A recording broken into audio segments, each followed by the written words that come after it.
आज खबर की चर्चा करने से पहले मोहन भागवत का एक पुराना बयान आपको याद दिलवा देता हूं, जिसमें उन्होंने कहा था कि हर मस्जिद के नीचे मंदिर को नहीं ढूंढा जाना चाहिए। और दूसरा बयान था लोकसभा चुनाव के ठीक बाद, जब बीजेपी 240 पर सिमट गई थी, तब उन्होंने कहा था कि कुछ लोग खुद को सुपरमैन मानने लगे। प्रगति का कोई अंत नहीं होता, लोग सुपरमैन बनना चाहते हैं लेकिन वो यहीं नहीं रुकते हैं। ये मोहन भागवत के पुराने बयान हैं। और अब आइए मौजूदा घटनाक्रम पर।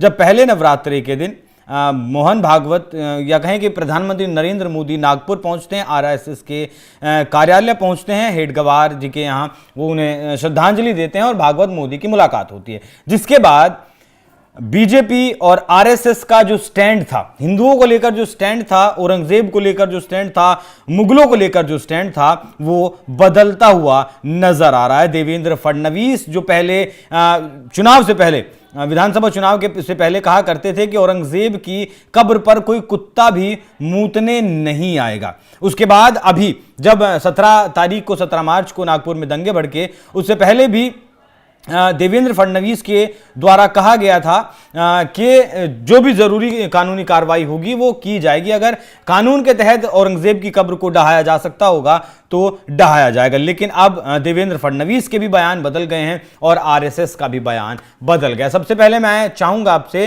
कि आप आरएसएस के पूर्व महासचिव सुरेश भैया जी जोशी को एक बार सुनिए। का जो आदर्श है, उन्होंने अफजल खान की भी वहां पर कब्र बनवाई थी। वो तो है भारत की ये उदारता की सर्वसमावेशिता का प्रतीक है। वो कब्र रहे, जिसको जाना है वो जाए।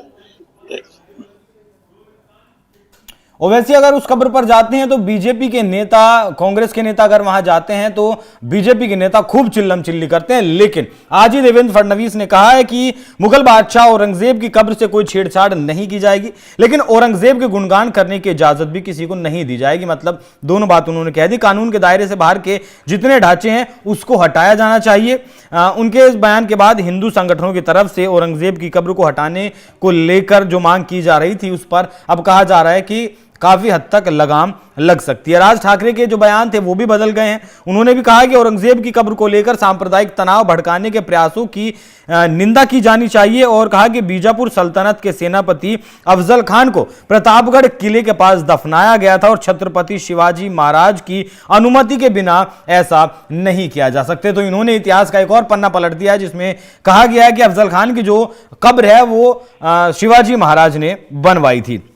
एक और बयान है कि औरंगजेब की कब्र का विषय अनावश्यक उठाया गया। जिसकी मृत्यु जहां हुई थी उसकी कब्र वहीं बनी है, जिनकी श्रद्धा है वो वहां जा सकते हैं। तो राज ठाकरे का भी जो स्टैंड था वो बदला हुआ नजर आ रहा है, बीजेपी का जो स्टैंड था वो भी बदला हुआ नजर आ रहा है, आरएसएस का जो स्टैंड था वो भी कहीं ना कहीं बदला हुआ नजर आ रहा है। तो ऐसे में अब सवाल ये उठता है कि 17 मार्च को नागपुर में जो दंगा भड़का था वो क्यों भड़का था? क्योंकि अबू आजमी का एक बयान आया था जिसमें उन्होंने औरंगजेब को महान बताने की गलती कर दी थी, जिसे बीजेपी ने खूब बुनाया, हाथों हाथ बुनाया। उसके बाद राणा सांगा पर भी समाजवादी पार्टी के नेता लालजी सुमन का बयान आया, उसे भी बीजेपी ने खूब बुनाया, हाथों हाथ बुनाया। और उसके बाद पहले अबू आजमी का बयान ले लेते हैं, जिसमें मुगल औरंगजेब की जो तारीफ की गई थी उस पर हिंदू संगठन बाहर आए। उन्होंने एक प्रतीकात्मक औरंगजेब का पुतला जलाया जिसके ऊपर एक हरा कपड़ा था, लेकिन अफवाह फैला दी गई कि इस पर कुरान की कुछ आयतें लिखी गई थी,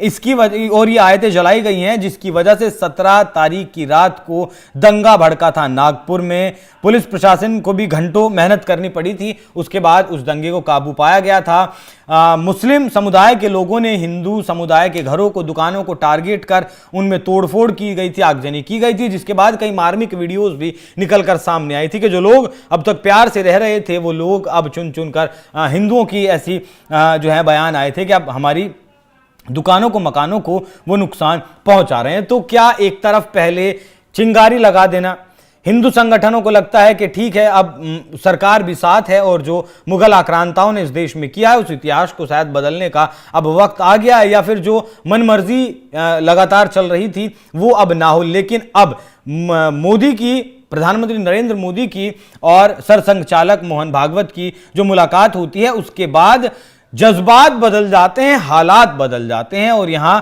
सवाल भी बहुत सारे उठते हैं कि आखिर ऐसा क्यों। और जो मैंने बयान आपको शुरू में बताया था मोहन भागवत साहब का, जो उन्होंने कहा था कि सुपरमैन बनना चाहते हैं, वो देवता फिर भगवान बनना चाहते हैं, लेकिन भगवान कहते हैं कि ये विश्व रूप है, कोई नहीं जानता कि इसके आगे क्या कुछ है, विकास का कोई अंत नहीं होता है। उसके बाद लोकसभा चुनाव के दौरान बीजेपी अध्यक्ष जेपी नड्डा का बयान आता है कि हम आरएसएस से बड़े हो गए हैं, जिसके बाद तल्खी की खूब खबरें आई थी, लेकिन अब आरएसएस का कहना है कि यह सिर्फ मीडिया का प्रोपेगेंडा था, ऐसा कुछ था ही नहीं। सुनिए। भाई वो पहले से कहीं श्रेष्ठ कार्यों को, अच्छे कार्यों को समर्थन करते आए हैं, उनके सभाओं में हैं, और इसलिए अच्छा हुआ कि माधव नेत्रालय के लोकार्पण के लिए, शिलान्यास के लिए आए, उनके हाथों से हुआ है और ये प्रकल्प बहुत जल्दी खड़ा होगा। वो सब प्रकार के उनके आने से ही इसकी ऊर्जा बढ़ गई है। मोदी जी ने कहा संघ वटवृक्ष है, तो वो तो है ही, वटवृक्ष तो है। बीज जिन्होंने डाला था वो वटवृक्ष का बीज था, तो वटवृक्ष बनना ये उसकी नियति है। कई चर्चाएं चल रही थी कि संघ से दूरियां बन गई है मोदी जी की। संघ से दूरियां बन गई, कल के इससे सब दूरिया तो सब मीडिया बनाता है।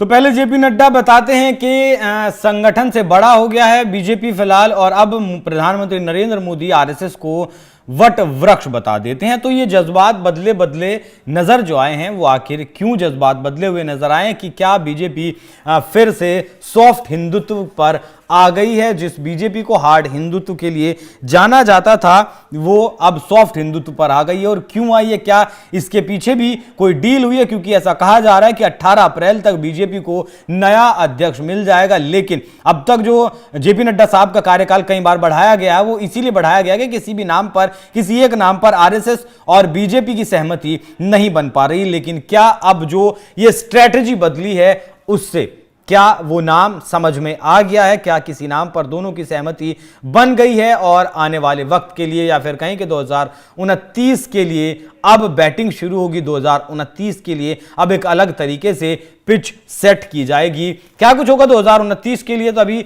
बहुत लंबा वक्त है। लेकिन इस मुलाकात के बाद, मोदी और भागवत की मुलाकात के बाद सुर बदले हैं, प्रधानमंत्री के भी बदले हैं, आरएसएस के भी बदले हैं, बीजेपी के नेताओं के बदले हैं, और यहां तक कि जिन्हें बहुत कट्टर हिंदुत्व के बयानों के लिए जाना जाता है, राज ठाकरे, उनका भी बयान औरंगजेब को लेकर बदल गया। अगर औरंगजेब को लेकर बयान इसी तरीके से बदलना था, तो फिर शुरुआत में इतनी चिल्लम चिल्ली काहे को की गई? जनता इसका जवाब मांग रही है। तो जवाब कोई देगा नहीं देगा, यह भी अपने आप में बहुत बड़ी बात है। बाकी इस पूरे विषय पर आपकी जानकारी क्या, आपकी समझ क्या कहती है, कमेंट कर हमें जरूर बताइएगा। नमस्कार।